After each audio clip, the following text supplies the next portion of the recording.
కొడుకు ఉద్యోగం బదిలీ సంగతి తెలుసుకున్న కుటుంబరావు దంపతులు కుప్పకూలిపోయారు. కామేశ్వరం అయితే 2 రోజులు అన్నమే తినలేదు. ఇద్దరూ శివశంకరాన్ని బ్రతిమలాడారు ట్రాన్స్ఫర్ క్యాన్సిల్ చేయించుకోమని. ఇప్పుడు నాకు ప్రమోషన్ వచ్చే టైం నాన్నగారు. క్యాన్సిల్ చేయించుకుంటే సీనియారిటీ లిస్టులో నేను వెనకబడిపోతాను. కుటుంబరావుకు తన కొడుకు చెబుతోంది ఓ కుంటి సాకన్న సంగతి అర్థమైపోయింది. వాడికి ట్రాన్స్ఫర్ కావాలి. బహుశా కోడలు ఈ పాత కొంపలో ఉండలేకపోతుందేమో. ముసలివాళ్ల మధ్య వాళ్ల పొడుచుదనం రైలు బండి పరిగెత్తలేకపోతుందేమో. వాళ్ళు సామాన్లు సర్దుకుంటుంటే జాలిగా అన్నాడు. ఒరే శివుడు, ఈ ముసలితనంలో నాకు నీ ఆసరా కావాలరా. శివశంకరం తండ్రి వైపు అభావంగా చూశాడు. కాకిచేత కబురంపినా నేను మీ ముందుంటాను నాన్నగారు. అయినా అమ్మకన్నా ఇంకెవరు మాత్రం మీకెక్కువ ఆసరా ఇవ్వగలరు? ఆర్థికంగా మీ అమ్మేం ఆసరా ఇవ్వగలదురా? నేను మాత్రం పెద్దగా ఏం సాయం చేయగలను? రెక్కల కష్టంతో బతుకుతున్నవాణ్ణి. కామేశ్వరమ్మ కోడల వైపు చూసింది. సుజాత మెళ్ళో డైమండ్ నెక్లెస్ దగదగా మెరిసిపోతుంది. కొత్తగా కొనుక్కున్న గొలుసు, లాకెట్టున్న నల్లపూసల తాడు, చేతికి 2 జతల రాళ్ల గాజులు ఆమెలో ఉన్న లక్ష్మీ కళను సాక్షాత్కరింపజేస్తున్నాయి. ఇవన్నీ మా నాన్నగారు పెట్టారు అంది సుజాత కించిత్ గర్వంతో. పోన్లేమ్మ, ఇటు మామగారో అటు తండ్రో ఎవరో ఒకరో అండగా ఉంటే ఇక ఆడదానికి ఏ కష్టమూ ఉండదు అంది కామేశ్వరమ్మ. అది ప్రశంసో నిష్ఠూరమో తెలియలేదు. కొడుకు కోడలు సామాన్లు ప్యాక్ చేయించి తాము విడిగా వెళ్లే రోజున ఆ వృద్ధ దంపతులు కన్నీరు ఆపుకోలేకపోయారు. కామేశ్వరమ్మను నెత్తిమీద చేయి వేసి కుటుంబరావు ఓదార్చాడు. ఒరే కాముడు, పక్షులు గుడ్లు పెట్టి పొదిగి పిల్లలు పెద్దవై ఎగిరిపోతుంటే చూసి రెక్కలు తప్తపా కొట్టుకుంటూ సంతోషపడతాయి. పశువులు అంతే, చిన్నప్పుడే ఆహారం పెడతాయి. ఆ తర్వాత ఆ చిన్నవి వాటి దారి అవి వెతుక్కుంటే ఏం పట్టించుకోకుండా ఊరుకుంటాయి. మనుషుల్లోనే ఈ అనుబంధాలు, ఆప్యాయతలు, అనురాగాలు వగేరా వగేరా.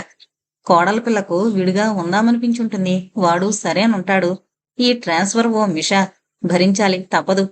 కామేశ్వరమ్మ గైమం లేచింది. ఏం భరిస్తారు? ఒక పక్క తాకట్ల తమ్మయ్య, పెచ్చులుడొస్తున్న తాతల్నాటి ఇల్లు, మరొక పక్క శుక్లాలు పెరిగిన కళ్ళు, మొరాయిస్తున్న కాళ్ళు. ఊరు పొమ్మంటోంది, కాడు రమ్మంటోంది. ఇప్పుడే కదండి పిల్లల అవసరం.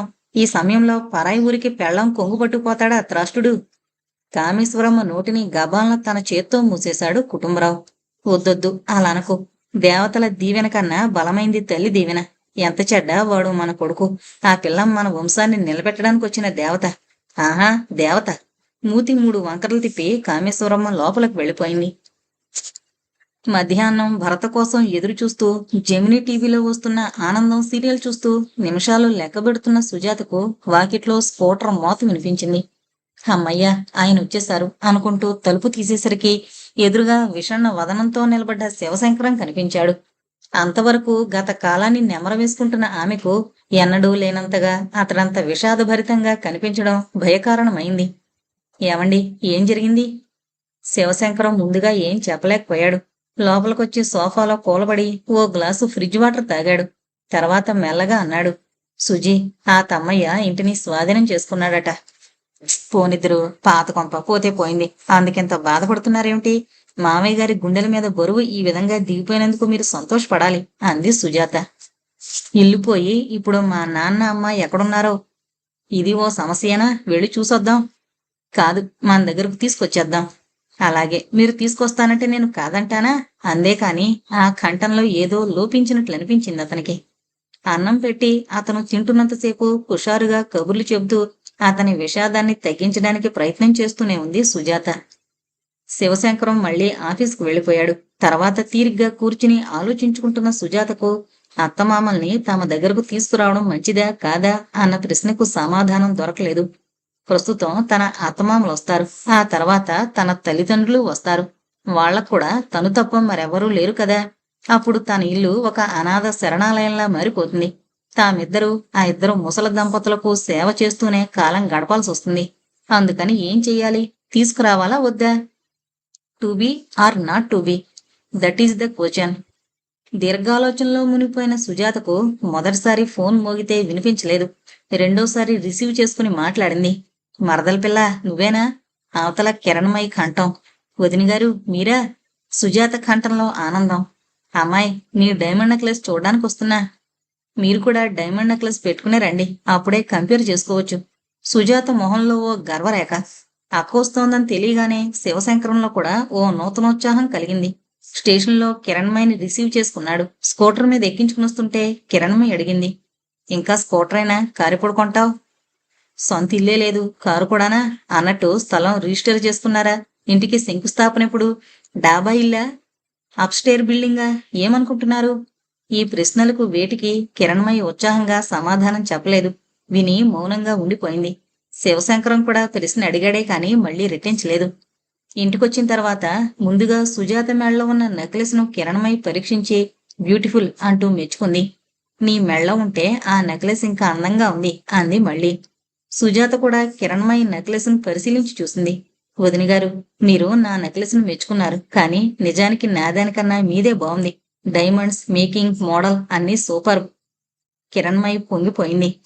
లంచ్ అయిన తర్వాత తమ్ముడుతో అందామే, ఒరే శివ, నాన్నగారిని చూద్దామని బయలుదేరొచ్చా. నీ పెళ్ళైన తర్వాత ఎంతవరకు రావడం పడలేదు. నువ్వు అక్కడి నుంచి వచ్చేసావని తెలిసింది, అందుకని వచ్చాను. ఒకసారి మీరిద్దరూ కూడా రాకూడదు? చూసేసి నేను అట్నుంచి అటు వెళ్ళిపోతాను. మీరిద్దరూ కూడా ఇటు వచ్చేయచ్చు. రేపు ఆదివారమేగా. తండ్రి ఇల్లు అమ్మేశానని చెప్పినప్పటి నుంచి అతనికి కూడా వెళ్లి తండ్రిని తల్లిని చూసొద్దామనుంది. అందుకని సుజాత అంగీకారం కోసం కూడా చూడకుండా వెళదాం అన్నాడు. చూసావు కదా, ఈసారి పిల్లవాడిని కూడా తీసుకురాలేదు. మీ బావగారిని చూడమని చెప్పి వచ్చేశాను. చూసి వెంటనే వెళ్ళిపోవాలి. అందుకని ఆలస్యం చేయకుండా ముందస్తుగా ఏ రైలుంటే ఆ రైల్లో బాపట్ల వెళ్లారు. బాపట్లలో లక్ష్మీపురం ఉంది. ఆ పురం చివరి బజార్లో చిట్ట చివరి ఇల్లు వాళ్ల నాన్న కుటుంబరావుది. రైలు దిగి ఆటో చేసుకుని ఆ ఇల్లు చేరుకున్నారు. ఆ ఇంట్లో కుటుంబరావు, కామేశ్వరమ్మ ఉండడం లేదని శివశంకరానికి తెలుసు. కాని సోదరితో ఆ మాట చెప్పడానికి సంకోచించాడు. ఇల్లమ్మేస్తుంటే నువ్వేం చేస్తున్నావురా వెధవాయ్ అని అంటుందని భయం. కిరణ్మయికి కోపం వస్తే వావి వరస చూడదు. ఆవిడ మాటలకు అడ్డు ఆపు ఉండదు. గబగబా వెళ్లి తలుపు తట్టింది. నాన్నగారు, అమ్మా అంటూ పెద్దగా పిలిచింది. 1-2 సార్లు పిలిస్తేనే కాని తలుపులు తెరుచుకోలేదు. ఎవరో ఓ టీనేజర్ వచ్చి తలుపు తీసి ఎవరు అని అడిగింది. వీళ్ళెవరో తెలియక. ఆ అమ్మాయి ఎవరో తెలియక, నువ్వెవరమ్మా, లోపల కుటుంబరావు గారు ఉంటారులే అంది కిరణ్మయి. నాన్న, ఎవరో వచ్చారు. ఆ ఇల్లు అమ్మినాయన గురించి అడుగుతున్నారు, మీరొకసారి రండి అంది. ఓ మధ్య వయస్కుడు బయటకొచ్చాడు. మనిషి మంచి హుందాగా, తెల్లగా, గుండ్రటి మొహంతో ఉన్నాడు. తనను తాను పరిచయం చేసుకున్నాడు. నా పేరు హరికిషన్, లాయర్ని. తమ్మయ్య గారి దగ్గర నుంచి ఈ ఇల్లు కొనుక్కున్నాను. తమ్మయ్య గారెవరు? ఈ ఇల్లు మీకు అమ్మడానికి? ఇది మా ఇల్లు కిరణ్మయి పరుషంగా అంది.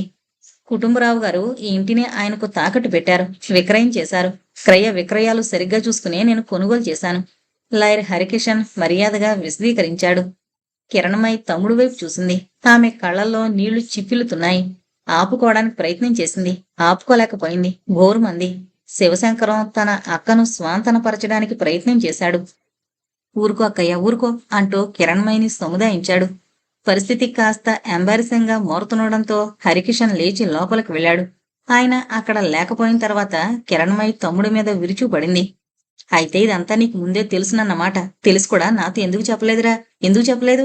ఈ వయసులో వాళ్ళు ఇల్లు లేక, కన్నవాళ్లు దగ్గర లేక ఎలా బతుకుతారనుకున్నావు? అసలు ఇల్లు అమ్ముకోవాల్సిన దుర్గతి వాళ్ళకి ఎందుకొచ్చిందిరా? 2 లక్షల రూపాయలు కట్నంగా తీసుకున్న వాళ్ళు, 1,00,000 రూపాయలు కట్నం ఇచ్చి కూతురు పెళ్లి ఘనంగా చేసిన వాళ్ళు, వాళ్ళకేం కర్మ పట్టిందిరా? అయినా వాళ్ళు ఇల్లు అమ్ముకుని అలో లక్ష్మణాన్ని ఏడుస్తుంటే నువ్వేం చేస్తున్నావురా? చెట్టంత కొడుకువి, ఉద్యోగం చేస్తున్నవాడివి. ఆడపిల్ల పెళ్లి చేశారు కనుక అప్పుల్లో పడ్డారు. నా కోసం తీసుకున్న కట్నాన్ని నీకిచ్చారు స్థలం కోసం. శివశంకరం కొంచెం కోపంగా అన్నాడు. ఇందులో నా తప్పేముంది? ఇల్లమ్మిన సంగతి నాకు తెలీదు, ముందుగా నాతో చెప్పలేదు. లాయర్ హరికిషన్ మళ్లీ వాళ్ళున్న చోటుకొచ్చారు. ఆయనతో భార్య కూడా వచ్చింది. మొదట వాళ్లను పలకరించిన అమ్మాయి ఓ ప్లేట్లో బిస్కెట్లు, కాఫీ కప్పులు పెట్టుకుని తల్లి వెంటొచ్చింది. నమస్కారమండి, నా పేరు దమయంతి. ఎండలో వచ్చారు, కాఫీ తాగండి అందా ఇల్లాలు ఎంతో మర్యాదగా. ఆ ప్లేటు, కప్పులు వాళ్ల ముందు పెడుతూ. అబ్బే వద్దండి అన్నాడు శివశంకరం మొహమాట పడుతూ. ఇంకా కిరణ్మయి కళ్లల్లో నీళ్లు ఊరుతూనే ఉన్నాయి. ఏమీ వద్దు అంటూ తలాడించింది. లాయర్ గారు పెద్ద మనిషి తరహాలో మాట్లాడారు. చూడండి, మీ బాధ నేను అర్థం చేసుకోగలను. కానీ ఇలా మీరు నట్టనడింట్లో కన్నీరు కార్చడం ఏమంత బాగోలేదు. మాకు కొన్ని సెంటిమెంట్స్ ఉంటాయి కదా. ఓ ముత్తైదు, ఓ ఆడపిల్ల మిట్ట మధ్యాహ్నం వేళ నట్టింట్లో కూర్చుని ఏడవడం మాకు మంచిదంటారా? ఈ ఇల్లు కొండల్లో మా తప్పేమన్నా ఉందంటారా? పైగా మీకు తెలీదు, ఇది కొని ఓ మంచి పని చేశాను. లేకపోతే ఆ తాకట్ల తమ్మయ్య 10 మంది ముందు మీ నాన్నగారి పరువు తీసేవాడు. అల్లరి పెట్టి రోడ్డు మీద కీడ్చేవాడు. ఇల్లు కొని గుట్టు చప్పుడు కాకుండా మీ నాన్న అమ్మ ఇక్కడి నుంచి బయటపడ్డానికి నేను తోడ్పడ్డాను. కాఫీ తాగండి ముందు, చల్లారిపోతుంది ప్లీజ్. సుజాత కాఫీ కప్పు తీసుకుని సిప్ చేయడం మొదలుపెట్టింది. దమయంతి ఆమె కూతురు కిరణ్మయిని సుజాతను పట్టి పట్టి చూస్తున్నారు. వాళ్ళిద్దరి మెడల్లోనూ ఉన్న డైమండ్ నెక్లెస్లు వాళ్లను మరీ మరీ ఆకర్షిస్తున్నాయి. నెక్లెస్ తో పాటు సుజాత సౌందర్యం వాళ్లకు అబురమనిపిస్తోంది. ఈ టీనేజ్ గర్ల్ సుజాత దగ్గరకు వెళ్లి కూర్చుని, మీరేం క్రీం వాడతారక్కయ్యా అని అడిగింది ఆసక్తితో. వాళ్ళిద్దరూ మాటల్లో పడ్డారు. శివశంకరం కాఫీ తాగడం ముగించి, ఇల్లమ్మేసి మా నాన్నగారు ఎక్కడికి వెళ్లారో చెప్పగలరా? చెప్పలేను. పైగా ఆయనతో పెద్దగా నాకు పరిచయం కూడా లేదు. తమ్మయ్యతోనే చూశాను ఒకసారి. ఆయన దగ్గర నుంచి ఇక ఏ అదనపు సమాచారం లభించదనుకుని సెలవు చెప్పి సోదరిని భార్యను తీసుకుని బయటకొచ్చేశాడు శివశంకరం. ఇప్పుడేం చేద్దాం అన్నాడు. సుజాత సలహా చెప్పింది. ఇల్లు కొనుక్కున్న వాళ్ళని కాదు, ఇడుగు పొరుగుల్ని కలుసుకోండి, తెలుస్తుంది. సుజాత, నువ్వెళ్ళి ఆ ఎదురింట్లో కనుక్కో. అక్క, నువ్వు ఈ పక్కింట్లో కనుక్కో, నేను ఆ పక్కింట్లో అడుగుతాను. ముగ్గురం కట్టకట్టుకుని ఒకచోటకే వెళ్ళమెందుకు? అలా చేయడంతో కావలసిన సమాచారం సులభంగానే తెలిసింది. కుటుంబరావు భార్యను వెంటబెట్టుకుని శ్రీ సత్యసాయిబాబా వారు వైట్ ఫీల్డ్లో నిర్వహిస్తోన్న వృద్ధాశ్రమానికి వెళ్లారట. వృద్ధాశ్రమానికా? శివశంకరం బాధగా అడిగాడు. అవునాయనా, ఈ వయసులో అక్కడైతే ప్రశాంతంగా ఉంటుందనుకున్నారు వాళ్ళిద్దరూ. ఆశ్రమంలో ఉండడమే కాదు, బాబావారి దర్శనం అవుతుంది కదా. ఆ మహానుభావుడు వేసవిలో వైట్ ఫీల్డ్లో బృందావనానికి వచ్చినప్పుడు దానికి తోడు తమ వయసు వారికి కొంత సేవ కూడా చేసుకోవచ్చు. మానవ సేవే మాధవ సేవ అన్నారు కదా అంది. వారికి కావలసిన సమాచారం ఇచ్చిన ఆ వయసు మీరే దశలో ఉన్న పక్కింటి పిన్ని గారు. సమాచారం తెలిసి మనసు కొంత కుదుటపడి వాళ్ళు ముగ్గురు ఓ హోటల్కి వెళ్లి భోజనాలు ముగించారు. భోజనం చేస్తూ కూడా కిరణమయ్యి తండ్రి గురించి తల్లి గురించే మాట్లాడింది. నేనే కాదురా, నాన్నగారి ఈ పరిస్థితికి కారణం. తీసుకున్న 2 లక్షల్ని తిరిగి ఇచ్చేసినట్లయితే ఆయనకి దుస్థితి వచ్చేది కాదుగా అంటూ మళ్లీ కన్నీరు కారిచింది. సుజాత కల్పించుకుంది. దుస్థితి అని ఎందుకు అనుకుంటున్నారు వదిన గారు? చేరవలసిన చోటకే చేరుకున్నారు అనుకోవచ్చు కదా. సత్యసాయిబాబా వారిని సాక్షాత్తు భగవద్ అవతారంగా ఎన్ని లక్షల మంది ఆరాధిస్తున్నారు. అక్కడే ఉంటే బాబావారే అత్తయ్య గారిని మావయ్య గారిని కళ్ళలో పెట్టి చూసుకుంటారు. ఆ దేవుడు చూసినంత ప్రేమగా శ్రద్ధగా మనం వాళ్ళని చూడగలమా, కాపాడగలమా? కిరణ్మయి మరదల వైపు చూసింది. ఏంటి ఉద్దేశం? దేవుడైతే మాత్రం మన దగ్గర ఉండవలసిన వాళ్లను తన దగ్గరుంచుకుంటాడా? తండ్రి బిడ్డల్ని వేరు చేస్తాడా? పేగుబంధం కన్నా దైవబంధం గొప్పదవుతుందా? కిరణ్మయి కళ్ళల్లో అసహనం ప్రతిఫలించింది. మీరెందుకలా వాదించుకుంటారు? వైట్ ఫీల్డ్ వెళ్లి అమ్మను నాన్నగారిని చూసి మాట్లాడి ఒప్పించి మన దగ్గరకు తెచ్చేసుకుందాం, సరేనా? అంత దూరం రావడానికి ఇప్పుడు నేను తయారై రాలేదురా. 2 చీరలు బ్యాగులో పెట్టుకుని బయలుదేరి వచ్చేశాను. పైగా పసివాణ్ణి మీ బావగారి దగ్గర వదిలేసి వచ్చేశాను కదా. అక్కడ వాడేం ఇల్లు పీకి పందిరేస్తున్నాడో ఏమో. నువ్వే కదా బయలుదేరొచ్చింది చూడాలనుందని చెప్పి. ఇప్పుడు వాళ్ళిద్దరూ ఎక్కడున్నారో తెలిసిందిగా. వర్రీ ఏముంది, ఇంకోసారి అన్నీ చూసుకుని వెళదాం. శివశంకరం సౌమ్యంగా సర్ది చెప్పాడు. అది తప్పు అన్నట్లుగా సుజాత భర్త వైపు చూస్తూ పై 2 పళ్లతో కింద పెదవిని నొక్కింది. సుఖంగానే ఉన్నారన్నది మన భావన, ఉండాలన్నది మన ఆశ. అసలు పరిస్థితుల్ని ఒకసారి చూసి అత్తయ్యను మావయ్య గారిని ఒకసారి పలకరించడం మన ధర్మం. వదిన గారు, అన్నయ్య గారికి ఒకసారి ఫోన్ చేయండి. మీ తమ్ముడు మాట్లాడి పరిస్థితుల్ని వివరించి ఆయన నొప్పిస్తారు. 2 రోజుల్లో వస్తానన్న మీరు 4 రోజుల్లో వెళతారు. అంతలో కొంపలేం ముంచుకుపోవులేండి.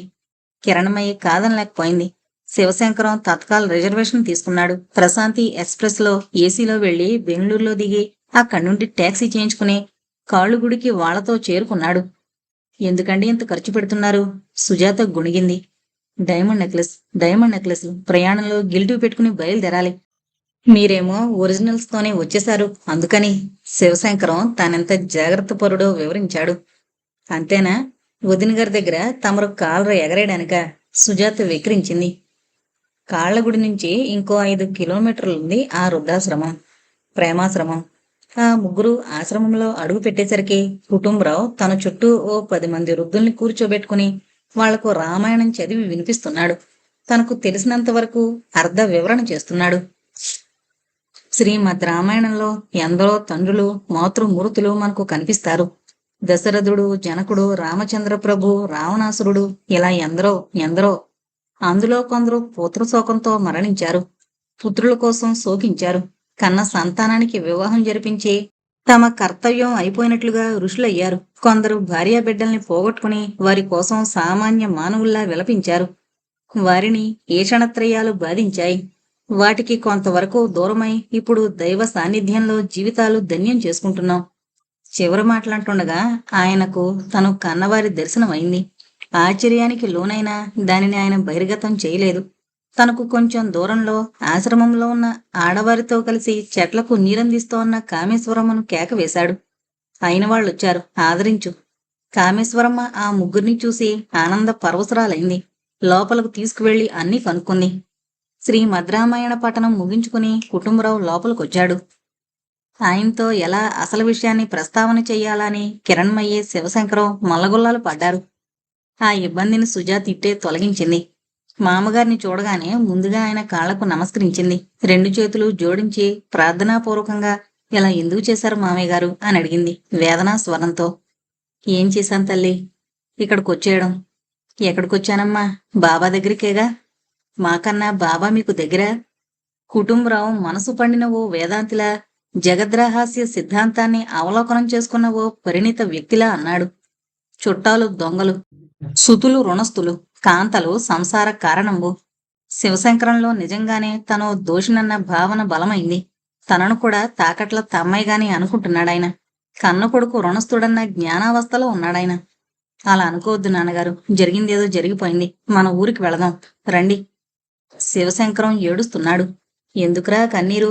కుటుంబరావు తన ఉత్తరీయంతో అతని కన్నీరు తుడిచాడు. మెల్లమెల్లగా కరుణస్వరంతో అన్నాడు. ఒరి పిచ్చివాడ, ఒక సంగతి తెలుసుకో. తల్లి తండ్రి పిల్ల జల్ల అందరూ నీకెలా భవబంధాలే. రాగం రోగం యోగం భోగం అన్నీ నీకెలా అనుబంధాలే. అందుచేత నాకిప్పుడు దేని మీద మనసు లేదు, ఎవరి మీద ఆసక్తి లేదు. ఈ జీవన్నాటకంలో జరిగేదేదో జరుగుతుంది. మనం అనుకున్నది జరగదు. మనకున్నది తప్పదని అంది విశ్వజనని అనసూయమ్మ. అందుచేత పాత విషయాల్ని నాకు జ్ఞాపకం చెయ్యొద్దు. బతకవలసిన కాలాన్ని ఇక్కడే గడపనియండి. రమ్మని క్షమించమని చెప్పి నన్ను ఇబ్బంది పెట్టకండి. మీ అమ్మొస్తే తీసుకుపోండి, నాకేం అభ్యంతరం లేదు. కుటుంబరావులో శివశంకరానికి తన తండ్రి కాదు, బాబా అనుగ్రహాన్ని పరిపూర్ణంగా పొంది ప్రశాంతి సంపాదన నిండుగా అనుభవిస్తోన్న మహా తాత్వికుడు కనిపిస్తున్నాడు. ఆయన మానానికి ఆయన్ని వదిలిపెట్టడమే మంచిదనిపించింది. ఆశ్రమం ప్రశాంతంగా ఉంది, పచ్చగా ఉంది. ఉన్నవారంతా భయరహితంగా ఒకానొక ప్రేమభావంతో బతుకుతున్నట్లు కనిపిస్తున్నారు. వారి వదనాల్లో ఒక దివ్యజ్యోతి తాండవిస్తోంది. అంతటి మహాదృష్టానికి తన తండ్రిని తానెందుకు దూరం చెయ్యాలి? శివశంకరం ఒక స్థిర నిశ్చయానికొచ్చాడు. కుటుంబరావును అక్కడే వదిలి కామేశ్వరమ్మను తీసుకుని వెళ్లిపోవాలన్న ఆలోచనకొచ్చాడు. ముగ్గురూ ఆమెను ఒత్తిడి చేశారు. నాన్నగారు మమ్మల్ని కాదన్నారు, నువ్వలా చేయకమ్మా. కామేశ్వరమ్మ కళ్ళు మూసుకుని కొంతసేపు ధ్యానంలో ఉండిపోయింది. తన జీవితమంతా ఆమె ముందు వృతులమైంది. బాల్యం యవ్వనం పెళ్లి పిల్లలు సంసారం అన్నీ కనిపించాయి. ఏది కనిపించినా పిల్లలే ఆ దృశ్యాన్ని ఆక్రమించారు. వాళ్ళు తను అవిభాజ్యం. కాని మెల్లగా పిల్లలు అదృశ్యమయ్యారు. ఎక్కడ చూసినా ఎటు చూసినా కుటుంబరావు గారే కనిపిస్తున్నారు. తన గుండెగూట్లో ఆయన వెలుగుతున్నాడు. తనను ఆయనే మునుముందుకు నడిపిస్తున్నాడు. తను ఆయన చేతిని విడవలేదు. మెల్లగా కామేశ్వరమ్మ కళ్ళు తెరిచింది. పిల్లలు ఆమె వైపే చూస్తున్నారు. ఆ కళ్ళల్లో చూపు వాళ్లకు అంతకు పూర్వం తెలిసింది కాదు. అవి కొత్తగా కనిపిస్తున్నాయి. ఆమె స్థిర స్వరంతో అంది. మీరు రమ్మన్నారు, మంచిదే. కానీ నన్ను మన్నించండి, నేను రాలేను. ఆయన తోడిదే నా లోకం, నా నడక, నా జీవితం. ఏం సంపాదించామని కాదు, ఏం మిగిలిందని అది ఆలోచించాలి. అన్నీ పోయినా ఆయన నాకు మిగిలే ఉన్నారు. అదే మిగిలింది, ఆ సాంగత్యం, ఆ సహవాసం, ఆ సాన్నిహిత్యం. మీరంతా ఆయన తర్వాతే నాకు. మీరు వెళ్ళిపోండి. ఇటుపైన ఇలా వచ్చి మమ్మల్ని కలతపరచకండి. స్వామి దగ్గర స్వామి సేవలో ప్రశాంతంగా బ్రతకనియండి. చేసేది లేక ముగ్గురు బాధాతప్త హృదయంతో తిరుగు ప్రయాణమయ్యారు. కిరణ్మయ్యి తన ఊరికి వెళ్ళిపోయింది. వెళుతూ వెళుతూ అంది. ఒరే శివుడు, పెద్దవాళ్ళిద్దరూ వాళ్ళ దారి వాళ్ళు వెతుక్కున్నారు. కనీసం నువ్వు మరదలన్నా నాతో ఉంటారుగా. శివశంకరానికి ఆ మాటలు వినగానే ఏడుపొచ్చింది. అవేం మాటలక్క, ఇప్పుడు నువ్వేగా నాకు అమ్మా నాన్న. కిరణ్మయ్యి సుజాతను పొదివి పట్టుకుని ప్రేమగా అంది. సుజీ, నువ్వు నాకు మరదలుగా ఉండకు, చెల్లెలుగా ఉండు. సుజాత కంఠం కూడా ఆ మాట విని వణికింది. అదేంటి వదినగారు అలా అంటారు? ఇప్పుడు మీరేగా మాకు పెద్ద దిక్కు. మీరే మమ్మల్ని చూస్తుండాలి, సరైన దారిలో నడిపిస్తుండాలి. శివశంకరం తన సోదరికి ఖరీదైన చీర కొనిపెట్టాడు. పుల్లారావుకు సఫారీ సూట్ పెట్టాడు. మేనల్లుడికి బొమ్మలెన్నో ఇచ్చాడు. ట్రైన్ ఎక్కిస్తూ సుజాత కిరణ్మయ్యతో అంది. వదినగారు, మీరు నేను నెక్లెస్లు మార్చుకుందామా?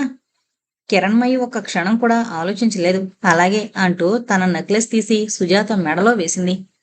సుజాత కూడా తన మెడలో ఉన్న డైమండ్ నెక్లెస్ తీసి సుతారంగా కిరణ్మయి మెడలో వేసింది.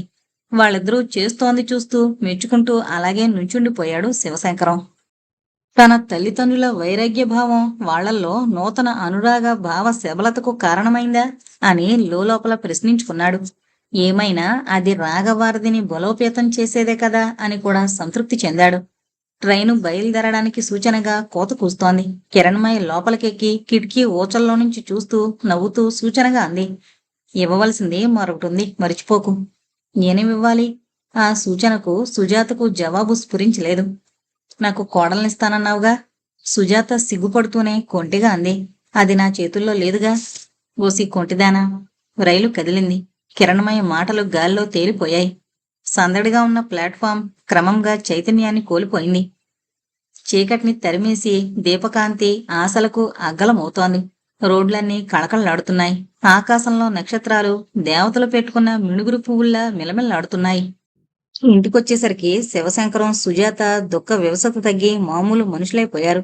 ఆ రాత్రి మళ్లీ వాళ్లకు మొదటి రాత్రిలా మారింది. వదినిగారడిగిన బహుమతిని ఆమెకిచ్చేద్దామనుకుంటున్నారా? అడిగింది. మొదటి రాత్రి పెట్టుకున్న ఒట్టును తీసి గట్టును పెట్టేస్తా. శివశంకరం తన భార్య చెంపకు చెంప చేర్చి ప్రేమగా అడిగాడు. సుజాత అతనికి చెక్కిలిగింత పెట్టింది. అప్పుడన్నదామె, అందాల రాజా, నిన్ను మోసేది 9 నెలలే, మీరు మొయ్యవలసింది 90 సంవత్సరాలు. I'm ready, I'm also ready. ఈ విధంగా వాళ్ళు మొదటి రాత్రి మాట్లాడుకున్న మాటలకు తిలోదకాలిచ్చి పిల్లల్ని కనాలన్న కొత్త నిర్ణయానికొచ్చారు. సీతారామయ్య చినజీరస్వామి ఆధ్యాత్మికోపన్యాసం విని ఇంటికొచ్చేసరికి పార్వతమ్మ కాళ్ళు కొడుక్కోను నీళ్ళిచ్చి, ఆ తర్వాత మంచినీళ్ళిచ్చి తాగాక కాస్త పంచదార తెచ్చి ఆయన నోట్లో పోసింది. ఏంటే విశేషం? అంత తీపి వార్తేంటి? తీపి వార్తేనండి. ఆ అమ్మాయి నెల తప్పింది. మీరు తాతయ్య, నువ్వు అమ్మమ్మను ఇద్దరూ నిర్మలంగా హాయిగా నవ్వుకున్నారు. కడుపు నిండుగా భోంచేశారు. ఏమండి, ఎప్పుడు వెళదాం అమ్మాయి దగ్గరకు అని అడిగింది పార్వతమ్మ అతని పక్క సర్దుతూ. లేడికి లేచిందే పొరుగా, కాస్త డబ్బు చూసుకోవద్దు. కడుపుతో ఉన్న ఆడపిల్లను చూడ్డానికి వెళుతున్నామంటే ఎంత వైభవంగా వెళ్ళాలి. అవన్నీ అమ్మాయిని మన ఇంటికి తీసుకొచ్చి గాజులు పెట్టేవేళ, ఇప్పుడు కాదు. ఈ విషయాలు మగవాళ్ళకేం తెలుస్తాయి కానీ మీరు కాస్త ఊరుకోండి. నేను చెప్పినట్టు చేయండి. నా వెనకే రండి, అది చాలు. పార్వతమ్మ సాధికారంగా అంది. జీ హుజూర్. సీతారామయ్య తలాడించాడు. మరనాడే భార్యను తీసుకుని సుజాత దగ్గరకు బయలుదేరాడు. శివశంకరం అత్తమామల్ని మామూలుగానే ఆహ్వానించాడు. అల్లుని చూడగానే సీతారామయ్య నిండుగా నవ్వుతూ, కంగ్రాట్స్ అల్లుడు అన్నాడు. శివశంకరానికి మామగారు ఎందుకు అభినందిస్తున్నారో అర్థం కాలేదు. నాకు ప్రమోషన్ ఏమీ రాలేదే అన్నాడు అమాయకంగా. వచ్చిందండి అల్లుడు గారు. ఇది ఆఫీసులో ప్రమోషన్ కాదు, జీవితంలో ప్రమోషన్. మీరు తండ్రి కాబోతున్నారు. ఆ అమ్మాయి ఫోన్ చేసి చెప్పింది. అంతటి శుభవార్త సుజాత ముందుగా తనకు చెప్పనందుకు అతనికి కొంత అసంతృప్తి కలిగింది. ఆ రాత్రి బొంగుమూతి పెట్టుకుని అవతల వైపుకు తిరిగి పడుకున్న భర్తను బలవంతంగా తన వైపుకు తిప్పుకుని, ఆ అబ్బాయి గారికి ఎందుకు కోపం వచ్చిందో తెలుసు కానియండి, ముందు నేను చెప్పేది వినండి అంటూ ఏం జరిగిందో వివరించింది. మధ్యాహ్నం నాకు కళ్ళు తిరిగాయి. ఏదోగా ఉన్నట్లు అనిపించింది. ఏంటబ్బా అనుకుంటూ మీకు ఫోన్ చేద్దామని చేస్తే మీరు కంగారు పడతారని చేయకుండా నేనే మనకు తెలిసిన నర్సింగ్ హోంకి వెళ్ళాను. అక్కడున్న ఆ గైనకాలజిస్ట్ ఆ ప్రశ్న ఈ ప్రశ్న అడిగి పరీక్ష చేసి పీరియడ్స్ అవుతున్నాయో లేదో ఆరా తీసి ఆ తర్వాత యూఆర్ ప్రెగ్నెంట్ అంది. మీకు ఫోన్ చేసి చెబుదామనుకుని బూతుకు వెళ్ళాను. అంతలో ఇంకో ఊహొచ్చింది. మీకు ఫోన్లో చెప్పకూడదు, స్వయంగా చెప్పాలి. మీ రియాక్షన్స్ స్వయంగా చూడాలి. అందుకని మా అమ్మకు ఫోన్ చేశాను. వాళ్ళింత తొందరగా వస్తారనుకోలేదు అంది క్షమాపణ కంఠంతో. ఆమెను అలా చూసిన శివశంకరానికి కోపం కాస్త చక్కా ఎగిరిపోయింది. ఆమెను అమాంతం మీదకు లాక్కున్నాడు. ఏం కావాలో కోరుకోమన్నాడు. ఏవేవో వరాలిచ్చాడు. కూతుర్ని చూడ్డానికొచ్చిన సీతారామయ్య దంపతులు ఇంటి సంగతే మరిచిపోయారు. శివశంకరానికి ఇంటి బాధ్యతలేవీ పట్టించుకోవలసిన అవసరం లేకపోయింది. జీవితం హాయిగా ఉంది.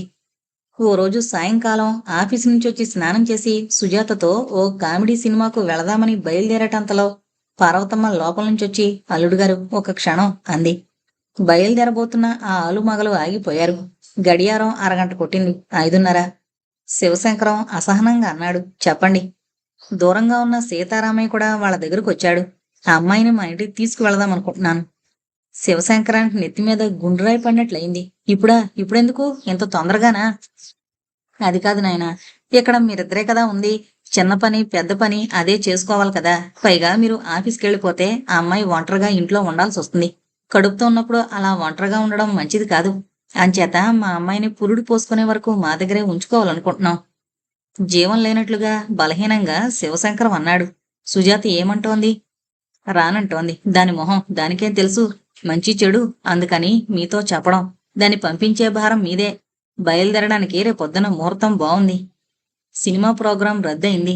గదిలో కళ్ళు మూసుకుని కూర్చుని దీర్ఘాలోచనలో ఉన్న భార్య దగ్గరకు శివశంకరం బరువుగా నడుచుకుంటూ వచ్చాడు. కొంచెం దూరంగా మంచం మీద కూర్చున్నాడు. ఇద్దరూ మౌనంగానే ఉన్నారు. ఇద్దరిలోనూ రకరకాల ఆలోచనలు. ఆ నిశ్శబ్దాన్ని శివశంకరమే ముందుగా భంగించాడు. సుజీ, ఎంతకాలం నువ్వు చెప్పడం నేను చేయడం జరిగింది. ఇప్పుడు నేను చెప్పడం నువ్వు చేయడం జరగాలి. అతను లేచి నిలబడ్డాడు. 4 అడుగులు వేసి భార్య దగ్గరకొచ్చాడు. ఆమె భుజాల మీద 2 చేతులు వేసి దగ్గరకు లాక్కున్నాడు. సుజాత కళ్ళు తడితడిగా ఉన్నాయి. శివశంకరం కదిలిపోయాడు. మెల్లగా ఆమెను చుంబించాడు. భయం వద్దు, సుఖంగా వెళతావు, లాభంగా తిరిగొస్తావు. అతను ఆమె చేతుల్ని పట్టుకుని గట్టిగా నొక్కాడు. భయం కాదు, మీకు కాఫీ పెట్టుకోవడం కూడా చేతకాదే. నేను దగ్గర లేకుండా ఈ 5-6 నెలలు ఎలా ఉంటారా అని. ఆ మాటలు అతన్ని ఎంతగానో రాగ విరాగానికి లోన్చేశాయి. ప్రతి తండ్రి జీవితంలోనూ ఈ అవస్థ తప్పదు. నేను అందరిలాంటి వాణ్ణే కదా అతనన్నాడు. కాదు, మీరు అందరిలాంటి వారు కాదు. మీరు స్పెషల్. ఎవరన్నా ఎదురు కట్నమిచ్చి పెళ్లి చేసుకుంటారా? మా అమ్మగారి దగ్గర కట్నం పేరుతో డబ్బు తీసుకుని అది పెట్టి మళ్లీ పెళ్ళానికి నగలు చేయిస్తారా? చేసుకున్న దాని మాట విని వేరు కాపురానికి అంగీకరిస్తారా? అన్నీ మీలో ప్రత్యేకతలే. అందుకనే మీకో సలహా ఇద్దామనుకుంటున్నాను. శివశంకరం కుతూహలంతో అడిగాడు. చెప్పు అదేంటో. పురుడో పుణ్యమో మిమ్మల్ని విడిచి నేనుండలేను. మనం కలిసే ఉండాలి. ఎక్కడున్నా సరే. అందుకని మీరు సెలవు పెట్టండి. మా నాన్నగారింటికి నాతో పాటు వచ్చేయండి. కొంతకాలం అయిన తర్వాత ఏం చెయ్యాలో అప్పుడు మళ్ళీ ఆలోచించుకుందాం. పోనీ అందరం ఇక్కడ కలిసి ఉండొచ్చు కదా అతను సూచించాడు. మా నాన్నగారికి అహంభావం ఎక్కువ. అది ఆయన ఆత్మగౌరవం అనుకుంటారు. సుజాత అన్నట్లుగానే సీతారామయ్య దంపతులు అల్లుడు చేసిన ప్రపోజల్ను అంగీకరించలేదు. అది పద్ధతి కాదు బాబు. అల్లుడొచ్చి మామగారింట్లో ఉండడం సాంప్రదాయం. మామగారొచ్చి అల్లుడింట్లో తిష్టవేయడం అగౌరవం. బయలుదేరేటప్పుడు భరతకు ఎన్నో జాగ్రత్తలు చెప్పింది సుజాత. ఉదయం బెడ్ కాఫీ దగ్గర నుంచి రాత్రి బెడ్ లైట్ ఆర్పే వరకు ఏ క్షణంలో అతనేం చెయ్యాలో పోసుగుచ్చినట్టు వివరించింది. అన్నీ ఓ క్రమంలో రాసి క్యాలెండర్కు గుచ్చింది. వెళ్లబోతూ బాగా దగ్గరగా వచ్చి చెవిలో నోరు పెట్టి, మర్చిపోకండి, సెలవు పెట్టొచ్చేయండి. మీరొచ్చే వరకు రాత్రులు నాకు నిద్ర పట్టదు అంటూ మూతి గుండ్రంగా తిప్పింది. సుజాత వెళ్లిపోయింది. ఆమెతోనే ఇంట్లో ఉన్న సౌభాగ్యం శూన్యమైపోయినట్లుగా అతనికి కనిపించింది. క్షణాలు యుగాలుగా అనిపించాయి. శివశంకరం డల్లగా మూడిగా మారిపోయాడు. ఈ స్థితిలో అనుకోకుండా తగిలిన 2 దెబ్బలకు తట్టుకోలేకపోయాడు. దెబ్బలంటే అవి శారీరకమైనవి కాదు, ఉద్యోగ సంబంధమైనవి, పరువు ప్రతిష్టలకు సంబంధించినవి.